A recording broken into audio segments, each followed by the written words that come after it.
The message appeared on every major communication network across the galaxy. The Galactic Survival Consortium was holding the endurance trial again. It happened only once every 5 years, and beings from hundreds of worlds watched with excitement and fear. The trial took place on Cathara 9, a moon that most species considered a nightmare. Radiation storms swept across its surface without warning. The temperature dropped to freezing at night and climbed to dangerous heat during the day. Predators hunted in packs. The water sources contained minerals that could make most species sick. Plants grew with thorns that carried paralytic toxins. Even the air had slightly less oxygen than most beings needed. 30 days. That was the challenge.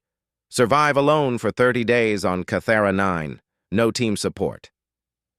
No rescue unless you activated your emergency beacon, which meant automatic failure. Just you, the hostile moon, and your ability to endure.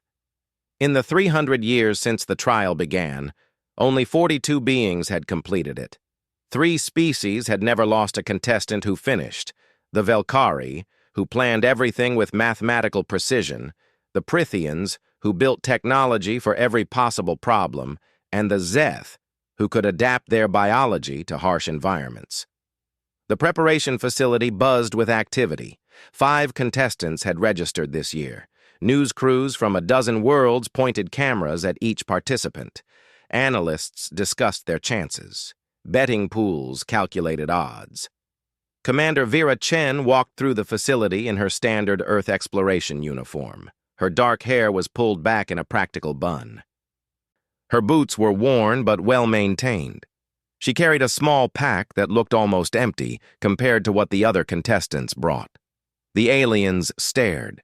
Humans were still relatively new to the galactic community. Earth had joined only 40 years ago.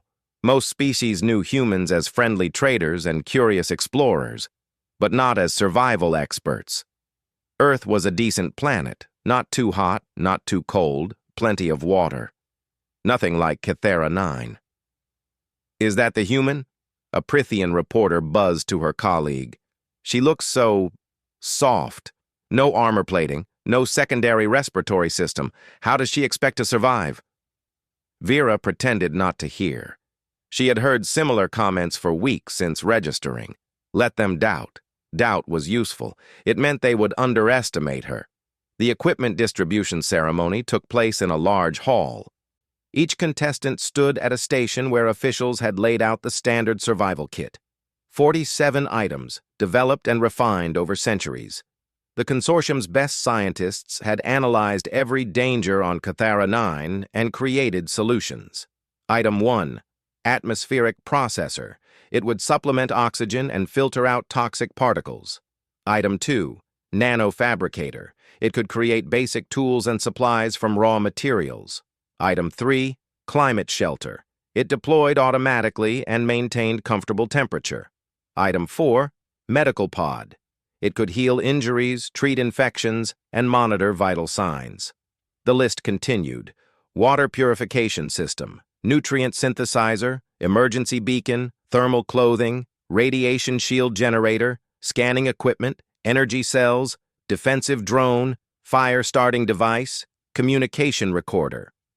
Everything a being might need. Thren 5, the Velkari contestant, inspected each item with careful attention.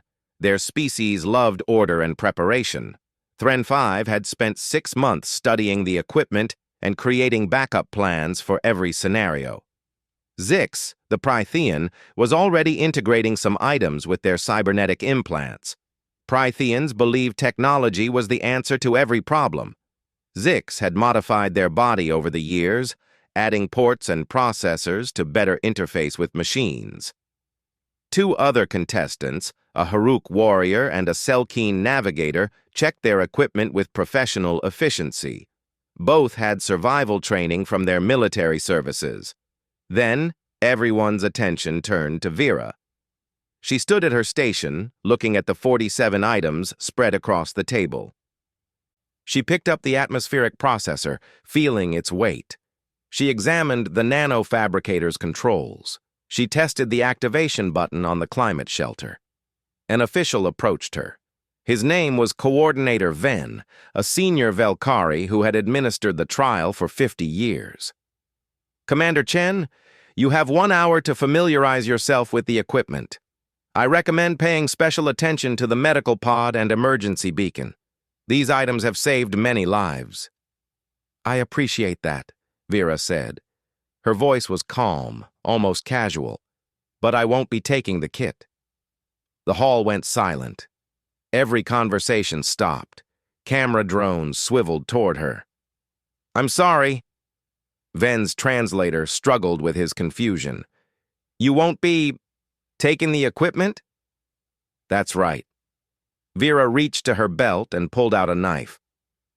It was about 8 inches long with a fixed blade. The handle was wrapped in worn cord. The metal showed signs of use, scratches, slight discoloration from being sharpened many times. It was clearly old, probably older than Vera herself. She held it up. "This'll do." Ven stared. The other contestants stared. The reporters rushed forward, their cameras focusing on the simple knife. "Commander Chen," Ven said slowly, "perhaps you don't understand. Cathara 9 is classified as a Class 7 hostile environment. The survival rate without proper equipment is less than 2%. The radiation alone—" "I understand," Vera interrupted gently. "I've read all the briefings. I know the risks." "Then you must take the equipment. It's designed specifically for—" "With respect, Coordinator. The rules say contestants must complete the trial alone with available resources. They don't say I have to use your specific resources." Vera smiled. "I'm choosing to use what I know works for me." A Prithian official pushed forward. "This is madness. That knife can't purify water. It can't shelter you from radiation. It can't call for rescue." "No," Vera agreed. "But it can do about 50 other things. And the rest, well, I'll figure it out." Ven pulled up his datapad, scanning through regulations. He was clearly hoping to find a rule that required contestants to take the equipment. After several minutes, he looked up with resignation in his large eyes. "There is no rule requiring you to accept the standard kit. However, you must sign an enhanced liability waiver. You must acknowledge that you are drastically reducing your survival chances. You must confirm you understand that rescue may not reach you in time if you activate your beacon." "Where do I sign?" Vera asked. 30 minutes later, after multiple warnings, 3 different waivers, and a recorded statement, Vera walked toward the transport ship. The knife was back in its sheath on her belt. Her small pack contained a water bottle, some dried food, and a fire striker. That was all. The other contestants boarded with cases full of equipment. They would spend the flight reviewing manuals and running system checks. Vera found a seat by the window and closed her eyes. She didn't need to review manuals. Her grandfather had taught her survival skills in the Canadian wilderness when she was 7. The military had refined those skills over 15 years of service. She had survived in deserts, jungles, Arctic zones, and mountains on Earth. Cathara 9 would be harder, much harder, but the principle was the same. Observe, adapt, and never quit. As the ship lifted off, heading toward the hostile moon, one thought repeated in Vera's mind. It was something her grandfather had told her during her first solo camping trip when she was 12 and scared of being alone in the woods. "Fear the environment less," he had said, "and trust yourself more. Everything you need is in your head and your hands. Tools just help you apply it." The knife was just a tool. She was the real survival kit. The drop pods fell through Cathara 9's atmosphere like burning meteors. Each contestant had their own pod, programmed to land in different zones of the moon's habitable band. The consortium believed that separation was essential. This was a test of individual survival, not group cooperation. Vera's pod shook violently as it descended. Through the small window, she watched the moon's surface grow closer. Red rock formations stretched across barren valleys. Purple vegetation clustered around what might be water sources. In the distance, mountains rose like jagged teeth against the orange sky. The pod hit the ground hard. The impact would have broken bones if not for the cushioning system. Even the consortium couldn't let contestants die in the landing. That would be bad publicity. The door hissed open. Heat rushed in immediately. Vera checked her watch. Local time was midday. She grabbed her pack and stepped out onto Cathara 9. The air felt thin. Not dangerously so, but she would need time to adjust. She took slow, controlled breaths. Her military training had included high-altitude exercises. This was similar. Don't panic, don't hyperventilate. Let the body adapt gradually. The landscape around her was a canyon system. Steep walls of red and brown rock rose on 3 sides. A narrow path led deeper into the canyon network. Some scrubby plants grew in patches where shadow provided relief from the sun. Vera stood still for 5 full minutes, just watching, listening, smelling, learning. Her grandfather's first lesson: before you do anything, observe. Nature tells you everything if you pay attention. A small lizard-like creature scurried across a rock. It moved in short bursts, pausing in shadows. So the local animals avoided direct sunlight. That told her something about heat management. She noticed scratch marks on some rocks at the canyon entrance. Multiple sets, different sizes. Animals used this route regularly. That suggested water nearby. Animals needed water, and they wouldn't travel far from it in this heat. The wind blew from the north. It carried a slightly damp smell. Water was north, probably within a few miles. Vera started walking, following the animal paths deeper into the canyon. She moved slowly, conserving energy. The heat was intense. Sweat formed on her skin, and she knew dehydration would be a constant danger. Meanwhile, in other zones, the other contestants were working fast. Thren 5 had landed in a flat plain region. Within 1 hour, the Velkari had deployed the climate shelter. The silver dome expanded automatically, creating a controlled environment inside. Cool air circulated. Thren 5 began arranging equipment according to a predetermined system. Medical pod near the entrance for quick access. Nanofabricator in the center for easy reach. Water purification system connected to moisture collectors that would harvest humidity from the air. Everything was precise. Everything was planned. Thren 5 felt confident. This was how survival worked: preparation and proper use of technology. The Prithian scientist Zix had landed in a forested region where the purple vegetation grew thick. Zix immediately activated scanning drones. The small flying machines spread out in a grid pattern, analyzing everything: chemical composition of plants, toxicity levels of water sources, movement patterns of animals. Data streamed into Zix's cybernetic implants. Within 2 hours, Zix had established a defended perimeter, motion sensors, automated warning systems. The climate shelter was positioned in a small clearing. Solar panels extended from the nanofabricator, charging energy cells for the equipment. "Excellent," Zix said aloud, recording observations. "All systems operational. I have detailed information on a 3-mile radius. No threats detected within the perimeter. I estimate 17 days of power with current usage, plus solar recharging during daylight hours. Water source located 400 meters northeast. Initial tests show acceptable mineral content after purification." The monitoring station in orbit tracked all contestants. Coordinator Ven watched the displays with other officials. Each contestant showed up on the screen with vital signs, location markers, and equipment status. Thren 5's readings were perfect. Stable body temperature, normal heart rate. All 47 items of equipment showed green status indicators. Zix's readings were equally good. The Prithian's cybernetic systems were functioning optimally. Equipment showed full operation. The Haruk warrior had deployed standard military procedure: fortified position, ration supplies, systematic area patrol. The cell-keen navigator was using the scanning equipment to map the entire region, building a database of resources. Then there was Vera's signal. The officials stared at it with confusion and concern. "She has no equipment readings," one official said. "No power signature, no electromagnetic activity, nothing." "Can we get visual?" Ven asked. A camera drone was rerouted to her sector. It took 20 minutes to reach the canyon system. When the image appeared on screen, the officials leaned forward. Vera was sitting near the canyon wall in a patch of shade. She was completely still, just watching something in the distance.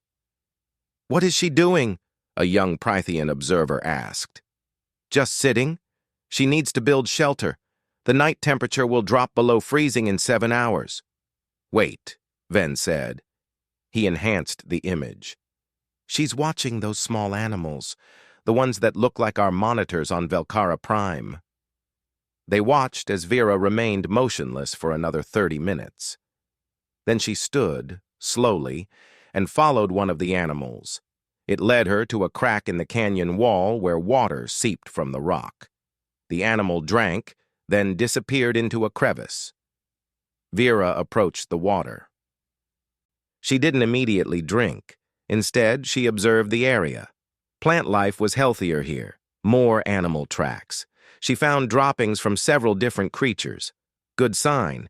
If animals regularly drank here and survived, the water was probably safe. Probably. She pulled out her water bottle and filled it halfway. She took a small sip, just wetting her mouth. Then she waited 30 minutes. If she was going to get sick, she wanted to know before drinking more. This was basic survival. Test new water sources carefully. In orbit, the officials watched with growing interest. "She's testing the water," Ven said quietly. "Without any technology. Just testing it on herself." "That's insane," the young Prythian said. "The water could contain parasites, heavy metals, bacterial contamination." "Look at the animal behavior," Ven interrupted. "She's using the local fauna as indicators. If they drink safely, the water is likely safe for carbon-based life forms. It's actually quite logical." After 30 minutes with no ill effects, Vera drank more. The water tasted mineral-heavy but clean. She refilled her bottle completely and marked the location in her mind. Then she began working on shelter. She pulled out her knife and started cutting branches from the scrubby plants. She found dead wood in a debris pile where floods had deposited material. She used the knife to sharpen points, split wood, and strip bark. By the time the sun began setting, Vera had built a lean-to shelter against the canyon wall. It wasn't pretty, but it would block wind and trap heat from her body. She had layered dried brush on the ground for insulation. She had gathered additional wood for a fire. As darkness fell, the temperature dropped quickly. Within an hour, Vera could see her breath. She used her fire striker to light a small fire. The flames caught quickly on the dried plant material. She added wood carefully, keeping the fire small but steady. She rationed her dried food, eating just enough to maintain energy. She boiled water from her bottle in a small depression she had carved in a flat rock. The heat killed anything that might have been in the water. Another survival basic: when in doubt, boil it. In orbit, Coordinator Ven noted Vera's status in his log. Day 1, hour 22. Human contestant has established basic shelter and fire. No equipment failures to report because contestant has no equipment. Vital signs show mild dehydration and fatigue, but nothing concerning. Body temperature stable despite freezing air temperature. Contestant appears to be managing adequately with primitive methods. He paused, then added, "Note: contestant spent 4 hours observing environment before taking action. This contrasts with other contestants who immediately deployed equipment. Long-term results remain to be seen." That night, while the other contestants slept in their climate-controlled shelters, Vera dozed lightly by her fire. She woke every hour to add more wood. The cold was harsh, but she had experienced worse during winter survival training in Alaska. She thought about the other contestants. They were warm and comfortable in their shelters. They had all their technology working perfectly. Right now, they had every advantage. But Vera had learned something important in 15 years of service. Equipment fails. Technology breaks. When that happened, knowledge was the only thing that could save you. She added another piece of wood to the fire and watched the sparks rise toward the stars. Day 1 was complete. 29 more to go. The knife rested beside her, ready for day 2. Day 5 arrived with a dust storm. Vera woke before dawn to the sound of wind howling through the canyon. Fine red particles filled the air, reducing visibility to almost nothing. The storm had come up fast, without warning. She retreated deeper into the canyon system, following the network of caves she had discovered on day 3. The knife had helped her mark her path, small notches carved into rock at regular intervals so she could find her way back. Her grandfather had taught her that. Never explore without leaving a trail. Confidence gets you lost. Caution gets you home. The cave she chose went back about 50 feet into the rock. It was dry and protected from the wind. Some of the small lizard creatures were already there, huddled together in the deeper sections. She had learned to live alongside them. They were harmless, and their presence indicated safe areas. While the storm raged outside, Vera worked on her equipment. She had been busy for 5 days. Her knife had helped her create a basic toolkit.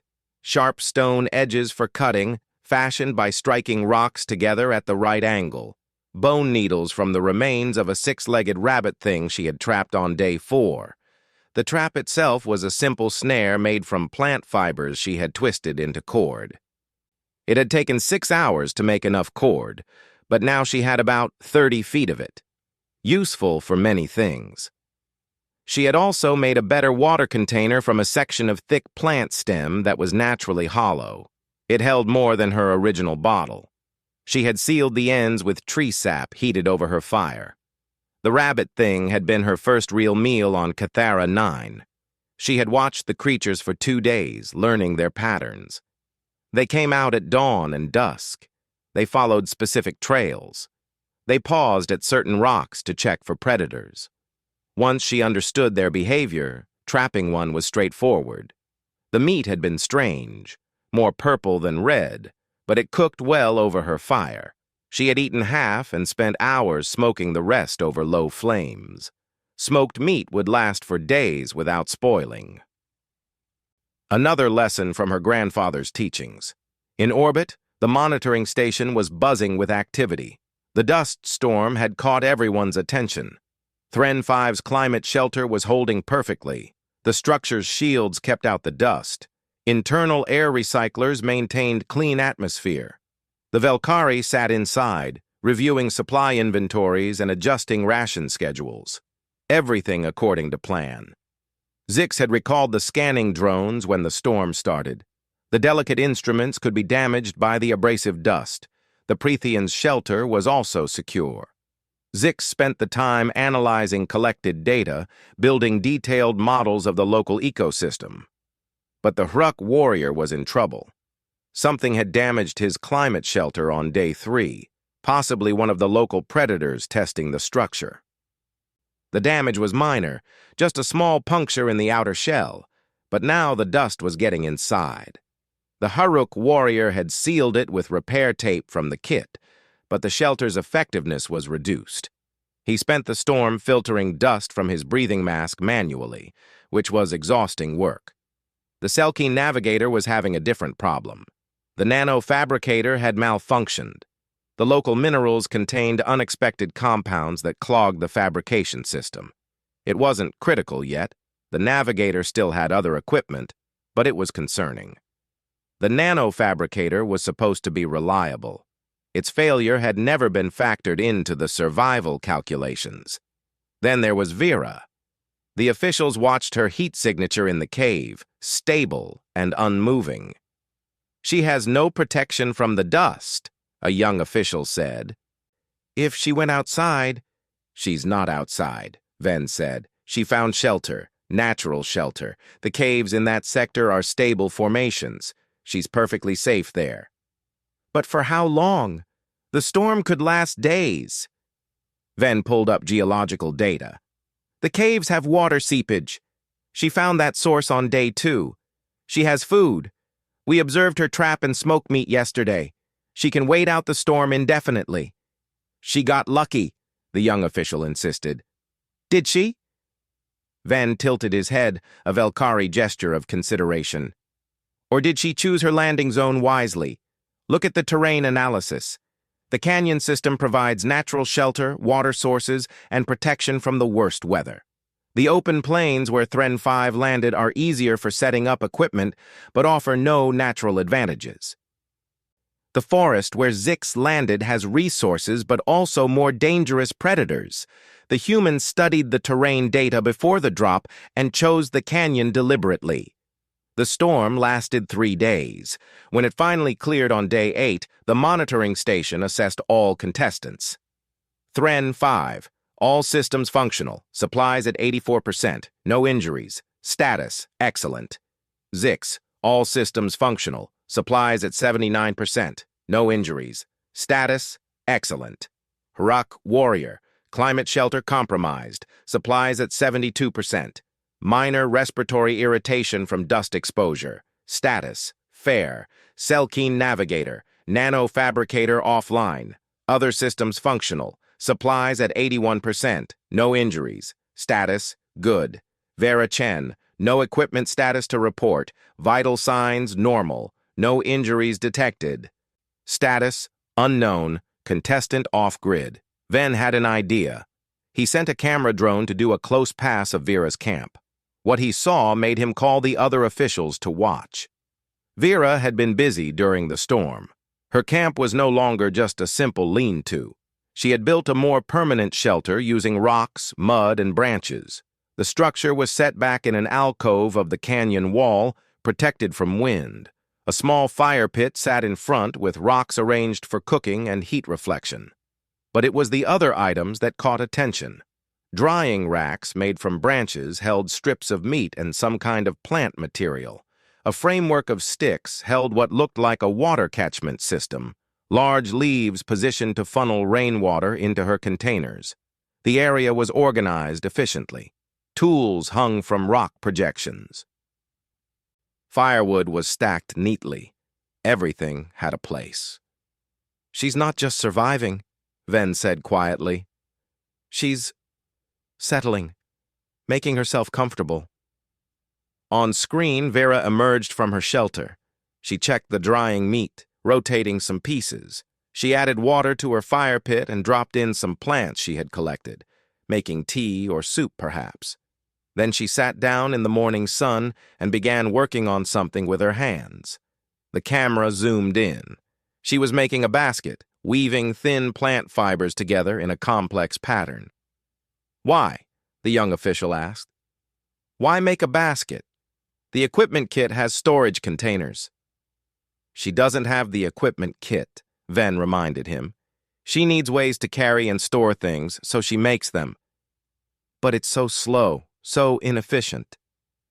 The nanofabricator could make a perfect container in minutes. Ven was quiet for a moment. Then he said, The nanofabricator requires power. It requires specific materials. It requires functioning correctly. Her basket requires only plant fiber and knowledge. Which is more reliable? As if to emphasize his point, an alert sounded. The Selkeen Navigator's power cells were draining faster than calculated. The constant running of climate control and other systems was using more energy than expected. At the current rate, the Navigator would need to start shutting down non-essential equipment by day 15 to make the power last 30 days. Day 10 brought new challenges. The local animals started behaving strangely. They moved in larger groups. They were more skittish. Vera noticed it immediately during her morning observation routine. Something was wrong in the ecosystem. She spent hours tracking and watching. Finally, she saw the reason. A large predator had moved into the area. It looked vaguely like a big cat, but with 6 legs and scales instead of fur. It was about twice the size of an Earth mountain lion. Dangerous. Vera named it Scale-Tooth in her mind. She watched how it hunted. It was patient, like most big predators. It waited near water sources where prey had to come eventually. Its scaled hide provided camouflage against the red rocks.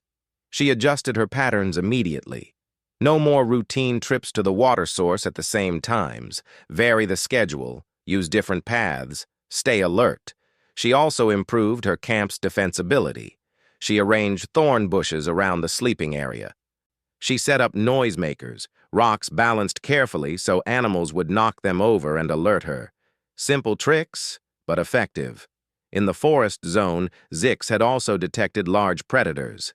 The scanning drones showed several moving through the area. Zix activated the defensive drone from the equipment kit. It would patrol the perimeter and drive off any threats with warning shots. But on day 12, a predator attacked Thren 5's camp. It happened at night. The creature was attracted to the electromagnetic signature from all the equipment. It circled the climate shelter, testing it. Thren 5 woke to the sound of scraping on the outer shell. The Velkari activated defensive protocols. The shelter released loud alarm sounds. Bright lights flashed. Usually that was enough to scare away curious animals. This creature didn't scare easily. It bit into one of the solar panels charging the backup power cells. The panel shattered, and the creature recoiled from the electric shock, but it wasn't driven away. Now it was angry. Thren 5 had the defensive drone, but it was a last resort. Using it would drain power significantly. The Velkari tried other deterrents first: sound frequencies, strobe lights, chemical smell dispersers from the kit. The creature finally left after an hour of harassment. Thren 5 was safe, but shaken. More importantly, one solar panel was destroyed, and another was damaged. Power generation was now compromised. The backup cells were at 60% charge. At current usage, they would last maybe 12 more days. Not enough. Thren 5 began emergency rationing. Climate control reduced to minimal levels. Only essential systems running. The comfortable shelter became merely adequate. The plan had been disrupted. In orbit, Ven watched the incident with concern. He noted in his log, Day 12, first major equipment failure affecting contestant survival timeline. Thren 5 now operating on reduced power budget. Contestant must adapt or consider withdrawal. Then Ven looked at Vera's feed. She was cooking something over her fire, sitting comfortably. No power to ration because she had no power to begin with. No equipment to break because she had almost no equipment. Coordinator, one official said, should we issue a warning to the contestants about the large predators? Ven considered it. No. Learning to identify and avoid threats is part of the trial. Vera identified the predator threat without our help. She adapted her behavior accordingly. The others have scanning equipment that should detect threats. They need to use it properly. Day 15 arrived. Halfway through the trial, the monitoring station prepared the interim report that would be broadcast to the waiting galaxy. 5 contestants had started. 5 remained. But the situation was more complicated than the simple numbers suggested. Equipment was failing. Power was running low. The moon was proving harder than anyone had calculated. And somewhere in a canyon, a human sat by her fire, turning meat on a spit, completely off the technological grid but very much alive. Day 16 began with a warning from the orbital station. A major radiation storm was building, the largest in 5 years. All contestants received the automated alert on their emergency beacons. They had approximately 6 hours before the storm would hit. Thren 5 immediately checked the radiation shielding on the climate shelter. It was designed for exactly this situation. The Velkari sealed all external ports, activated the full shield, and moved to the center of the structure where protection was strongest. The power drain would be significant, but survival was the priority. Zix recalled all scanning drones quickly. The delicate instruments would be destroyed by radiation. The Prythian's shelter also had full shielding. Zix ran diagnostic checks 3 times to ensure everything was perfect, then settled in to wait out the storm. It might last several days. The Haruk warrior sealed his damaged shelter as best he could. The puncture from the earlier predator attack was a weak point. He used all the repair materials from the kit, layering patches upon patches. It might hold. Might. He activated his emergency beacon to standby mode, ready to call for immediate rescue if the radiation levels got too high inside the shelter. The Selkine navigator had the best situation. Her shelter was undamaged, shields were full strength, and despite the nanofabricator failure, all defensive systems worked perfectly. Then there was Vera. In orbit, alarms sounded. "The human has no radiation shielding. She'll receive a lethal dose within the first hour of the storm." Coordinator Ven stared at the screen. Vera's heat signature showed her at her camp, apparently unaware of the danger. Or maybe she was aware but had no solution. "She must activate her emergency beacon," an official insisted. "We have to rescue her." "Only if she calls," Ven said, though his voice was tight. "The rules are clear. We cannot intervene unless a contestant activates their beacon." "But she'll die." "Perhaps." Ven pulled up all available data on Vera's sector. The canyon system, the caves. Then his eyes widened. "Wait. Look at the geological surveys. These caves go deep, very deep. The rock formations are dense mineral composite. They would provide natural radiation shielding. Would they be enough?" "I don't know," Ven admitted. "It's never been tested, but it's her only chance." On Cathara 9, Vera had received the alert. Her emergency beacon chirped with the automated warning. "Radiation storm approaching. Seek shelter. 6 hours." She looked at the small device. She could press the button right now. A ship would come. She would be safe. But she would also be out of the trial. Failed. "Not yet," she said aloud. "Let's see what we can do." She had been exploring the cave system for 2 weeks. She knew there were deep chambers that the small animals used. She had noticed something interesting about those chambers. The animals retreated to them before the smaller radiation storms that happened every few days. The creatures had evolved on Cathara 9. They knew how to survive here. Vera gathered supplies quickly. Firewood, food, water. She loaded everything into her handmade baskets and bags. Then she headed into the caves, following her marked trail deeper than she had gone before. The small animals were already gathering, hundreds of them, moving steadily toward the deep chambers. Vera followed. If she was wrong about this, she would die. But her grandfather's voice echoed in her mind. "Nature teaches if you watch. Animals that survive know things we've forgotten." The chamber she found was perhaps 200 feet underground. It was large, about the size of a small room.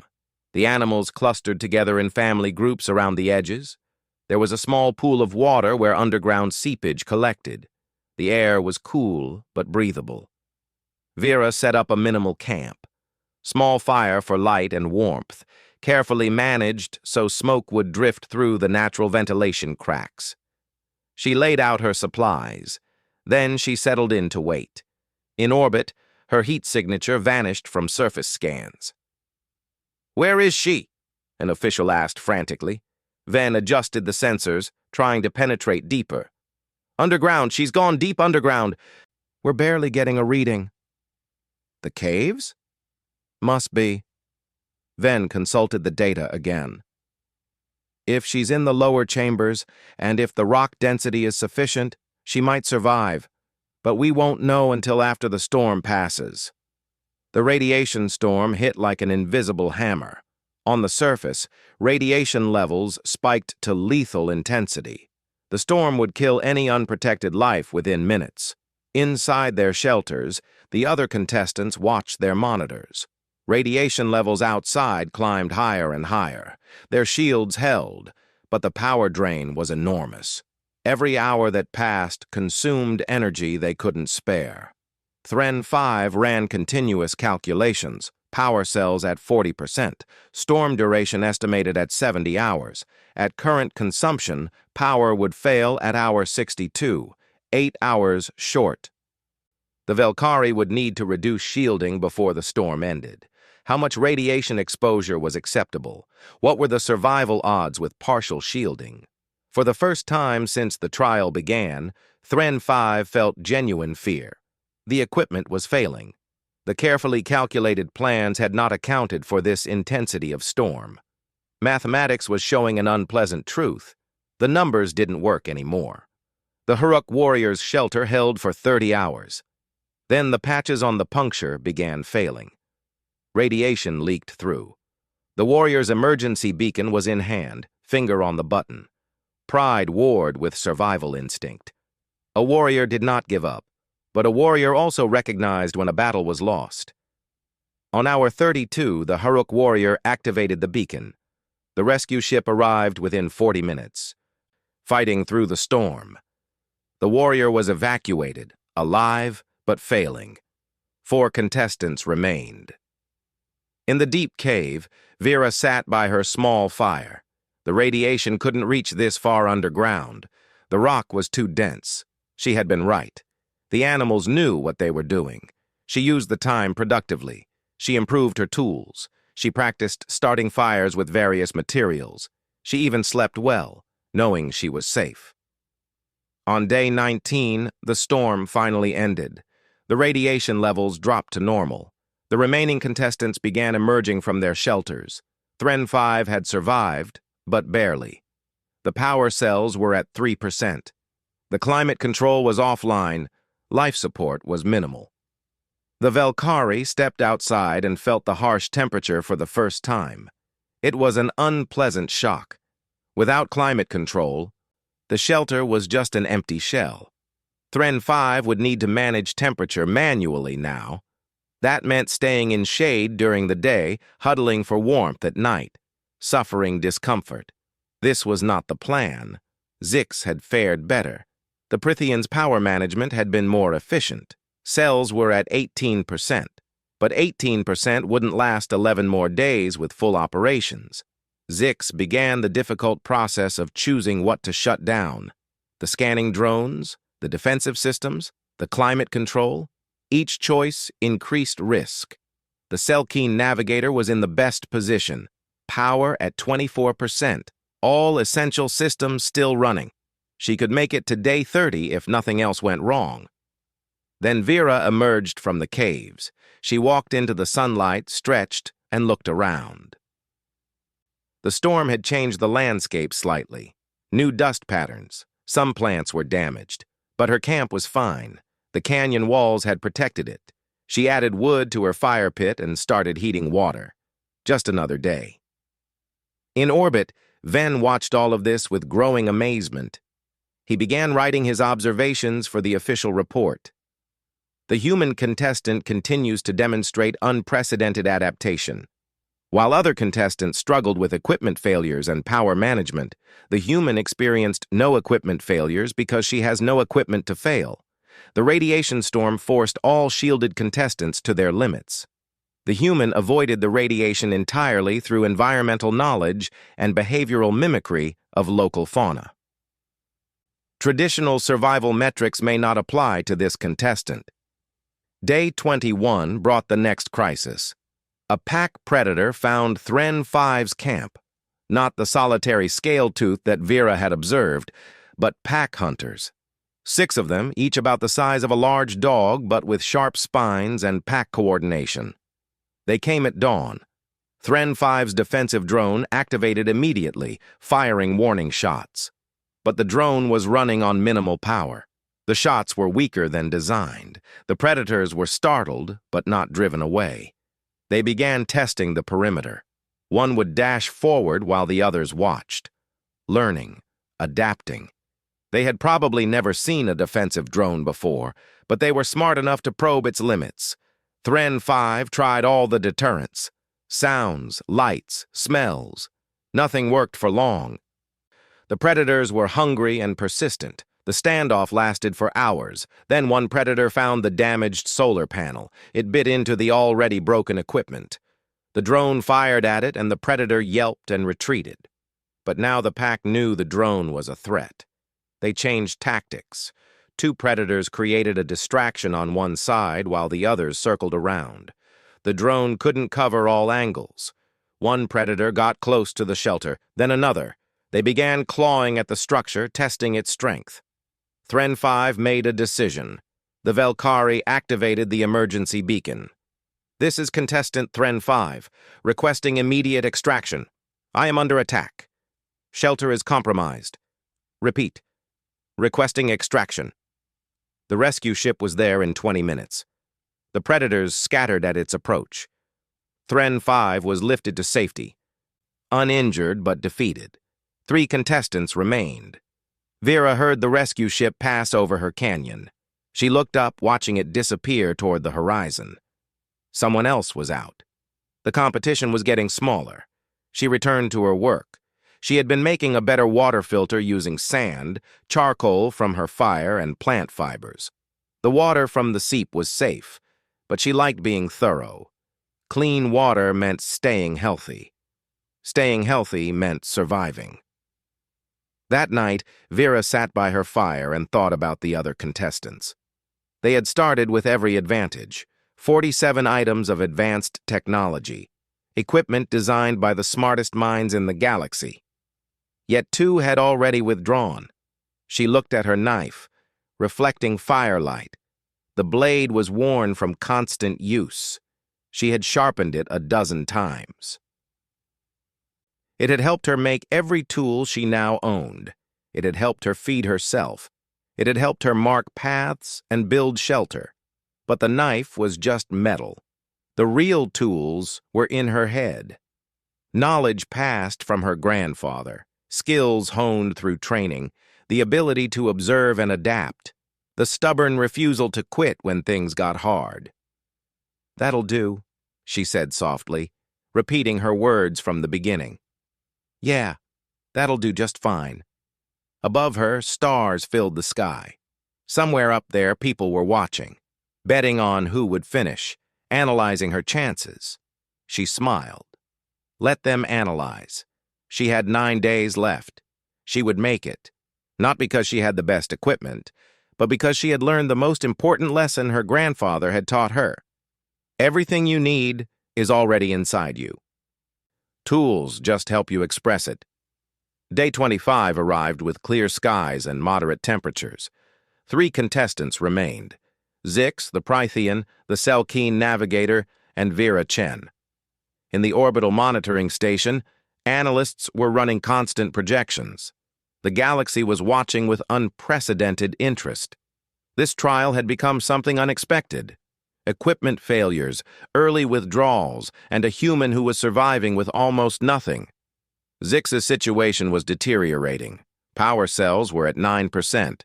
The Prythian had made difficult choices. Climate control was completely offline. The scanning drones were deactivated to save power. Only essential life support and the defensive drone remained active. The shelter was still intact, but it was no longer comfortable. Zix experienced real cold for the first time in life. Real heat, real discomfort. It was shocking how much technology had been protecting the Prythian from reality. The Selkeen navigator was doing better. Power at 16%. Rationing was tight but manageable. The navigator spent most time in the shelter minimizing activity to conserve energy. 5 more days. Just 5 more days. Vera was thriving. Her camp had evolved into a genuinely efficient operation. She had multiple food sources. Traps caught animals regularly. She knew which plants were edible. She had even found a tree-like growth with nutritious seed pods. Her water system was reliable. She had stockpiles of firewood. She had made primitive tools that served every need. More than that, she was healthy. Her body had adjusted to the thin air. She had tanned from the sun. Her muscles had adapted to the daily work of survival. She moved through the canyon like someone who belonged there. On day 26, Zix made a decision. The Prythian had been observing Vera through long-range visual sensors. It was the only system that used minimal power. Zix watched the human work and started understanding something profound. The human used the knife for everything. Cutting, prying, digging, hammering, scraping. The knife was like an extension of her body. But more importantly, Zix realized the knife was not the real tool. The human's knowledge was the tool. The knife was just how she applied that knowledge to the environment. Zix looked at the 47 items of equipment. Each was designed for a specific purpose. Water purification system purified water. Nano-fabricator made objects. Climate shelter controlled temperature. Very specialized. Very limited in their applications. The human's knife could do 50 different tasks because the human knew 50 different ways to use it. The human could survive in any environment because the human understood principles, not just specific solutions. Zix started experimenting. With power so limited, could the Prythian apply human methodology, use the environment instead of fighting it? The temperature dropped at night. Instead of running heat, could Zix find shelter in rock formations that retained day warmth? During the hot part of day, instead of running cooling, could Zix rest in shade? It felt wrong, uncomfortable. But it worked. The power cells stopped draining so fast. Zix realized that technology had made the Prythian lazy. Why observe the environment when sensors could do it? Why adapt when equipment could compensate? The human had no such luxury. The human had to observe, learn, and adapt every single day. That was why the human was still strong while Zix was struggling. Day 27 brought unexpected complications. The Selkeen navigator's shelter developed a seal leak. Nothing dramatic, just a slow air exchange with the outside. But it meant the climate control had to work harder to maintain internal conditions. Power consumption increased. The navigator ran the calculations. At current drain, power would fail on day 29, 1 day short of the goal. So close, so frustratingly close. The navigator considered options. Reduce climate control further? That was already at minimum safe levels. Shut down other systems? Everything else was already off. There was only one real choice. Activate the emergency beacon and withdraw, or risk power failure in the field. The navigator decided to wait. Maybe power would last longer than projected. Maybe something would change, 1 day at a time. Day 28 was quiet. Vera spent it reinforcing her shelter and processing food. She was already thinking ahead. She would complete the trial tomorrow. Then what? Return to Earth?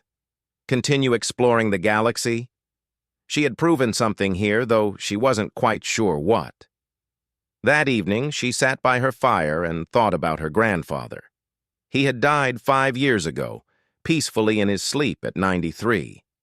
He would have loved hearing about Cathara 9.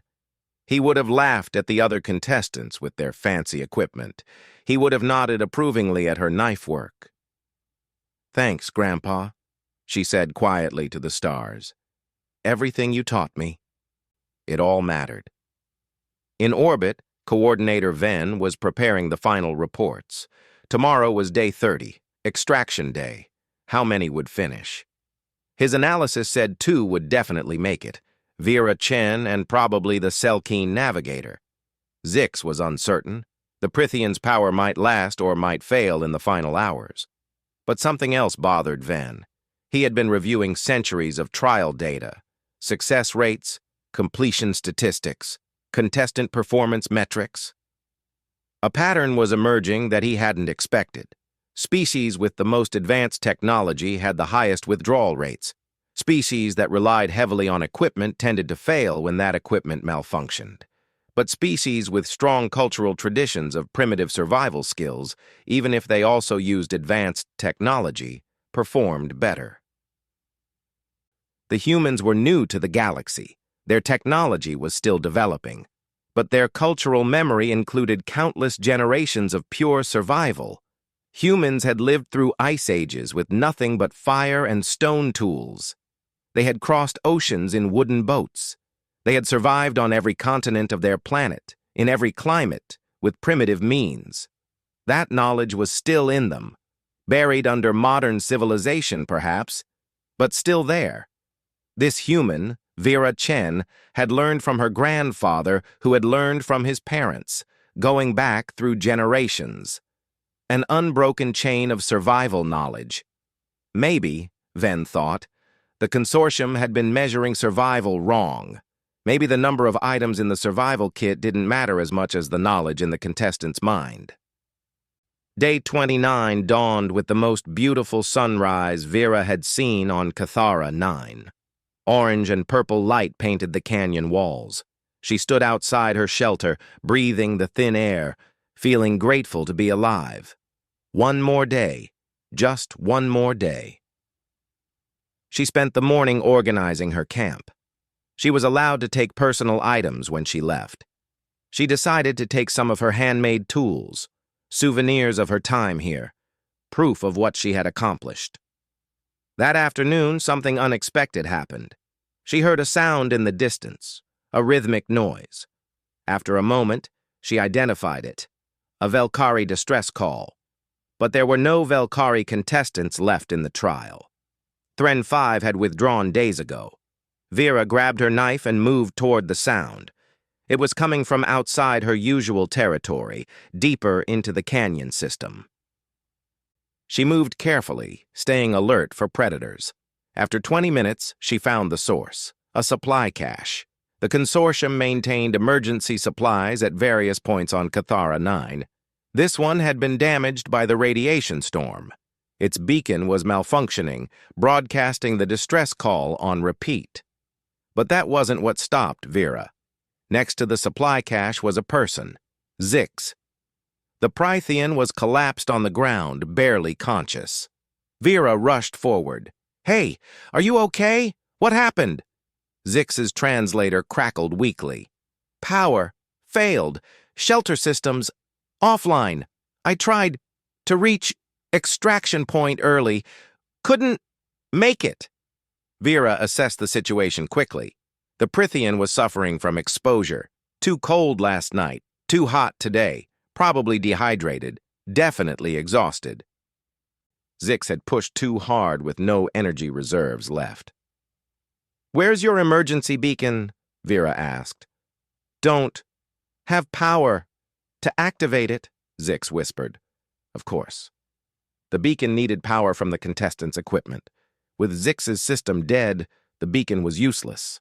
Vera could activate her own beacon, call for rescue. They would come for both of them. But that would mean she failed the trial. One day short. After 29 days of surviving, she would fail because she helped someone else. She looked at Zix. The Prythian was in bad shape. Without help, Zix might not survive to tomorrow's extraction. Vera thought about her grandfather.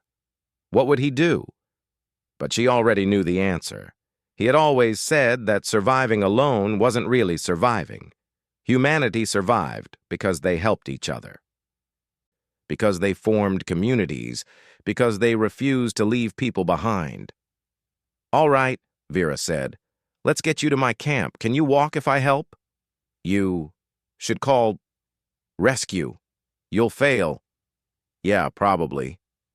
But we don't leave people behind. It's kind of a human thing. Now come on." She got Zix to her camp. It took hours. The Prythian was heavy and weak. But Vera managed, using her knowledge of leverage and her own stubborn strength. At camp, she gave Zix water, small sips at first, then more. She moved Zix into the shade of her shelter. She dampened cloth and placed it on the Prythian's forehead to cool body temperature. Basic first aid, but effective. Zix slowly recovered. The water helped most. "Why?" the Prythian asked. "You sacrificed your trial." "Maybe," Vera said. "Or maybe survival isn't just about making it alone. Maybe it's also about making sure others make it too." That evening, both of them sat by Vera's fire. Zix was recovering but still weak. Vera shared her food. They talked about the trial, about survival, about the differences between human and Prythian culture. I learned something here, Zix admitted. Technology is wonderful, but it made me weak. I didn't know how to survive without it. You know how to survive with nothing. That's real strength. You'll learn, Vera said. Everyone can learn. You just need the right teacher and the willingness to try. Day 30 arrived. Extraction Day. The rescue ships came to each extraction point at dawn. The Selkine navigator was there, waiting. Power had lasted, barely. The navigator had completed the trial. Success. At Vera's extraction point, the ship found two people, Vera Chen and Zix. Officials were confused until they heard the story. Contestant Chen, the lead official said carefully, you left your designated trial area to assist another contestant. You rendered aid, which is technically outside trial parameters. However, you also survived the full 30 days. We need to determine... She saved my life, Zix interrupted, stronger now. She completed the trial. She survived longer and better than anyone. She only left her area on day 29, and only to help me. The human deserves to pass. The officials consulted. This was unprecedented. Finally, Coordinator Ven arrived personally via shuttle. Commander Chen, he said formally, I have reviewed the complete trial data. You survived 30 days on Cathara 9 with minimal equipment. You demonstrated superior adaptation, environmental awareness, and resource management. You also demonstrated compassion and interspecies cooperation. The consortium judges recognize all of these as survival skills. He paused. However, the trial's explicit purpose is individual survival. By assisting another contestant, you deviated from that purpose. Vera nodded. I understand. I don't regret it. Ven's expression changed. For a Velkari, it might have been a smile. Which is precisely why the consortium judges have decided to award you not just completion, but the highest possible honor. You completed the trial with minimal resources. You demonstrated mastery of survival principles, and you showed that true survival includes community and cooperation. You are hereby declared not just a trial winner, but a record holder in the category of adaptive survival. There was silence. Then Zix started a slow clap with their manipulator appendages. The other officials joined. Even the Selkine navigator, watching via communication link, indicated approval. Vera felt emotion swelling in her chest. She had done it. She had proven that humans belonged in the galaxy, that knowledge and adaptability mattered more than equipment, that the old ways still had value. She reached to her belt and pulled out her knife. The blade was worn, the handle was frayed, but it had done everything she needed. That'll do, she said quietly, repeating the words that had started this whole journey. A month later, back at the consortium headquarters, Vera attended a formal ceremony.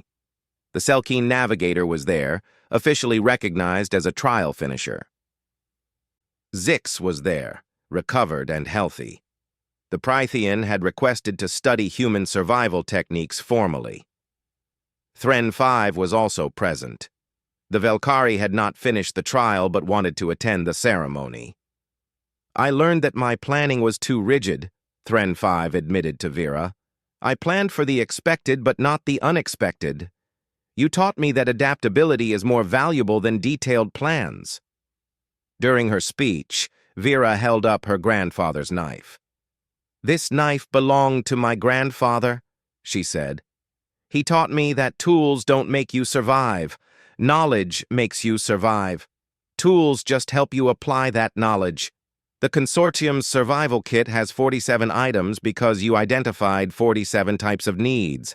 That's smart, that's good preparation. But this knife helped me solve all 47 needs because I knew how to use it. That's adaptation. She paused. I think both approaches have value. Bring the equipment, but also bring the knowledge, because equipment fails, knowledge doesn't. The consortium updated their survival manual based on her recommendations. They added new training modules about adaptive survival, environmental observation, and primitive skills. They designated her as a survival instructor for any species wanting to learn. But the most important change was philosophical. The manual's introduction was updated with a new principle. Advanced technology extends our capabilities, but basic survival knowledge defines our resilience. Never forget the foundations upon which civilization was built. Vera returned to Earth eventually, but she came back to the consortium headquarters several times a year. She taught classes on survival. She consulted on emergency preparedness. She became something of a legend, the human who survived Cathara 9 with just a knife. Her grandfather's knife was eventually donated to the Consortium Museum. It sat in a place of honor with a plaque. This knife was the only tool Commander Vera Chen brought to the Cathara 9 endurance trial. With it, and with knowledge passed through generations, she demonstrated that the most important survival equipment is the human mind, spirit, and will to endure. Sometimes the simplest tools, wielded with wisdom, are enough. But Vera kept a replica that she made herself, using her knife-making skills she learned after the trial. She carried it with her everywhere. A reminder of what humans could do when they trusted themselves, when they remembered the old knowledge, when they looked at impossible challenges and said, with quiet confidence, "That'll do."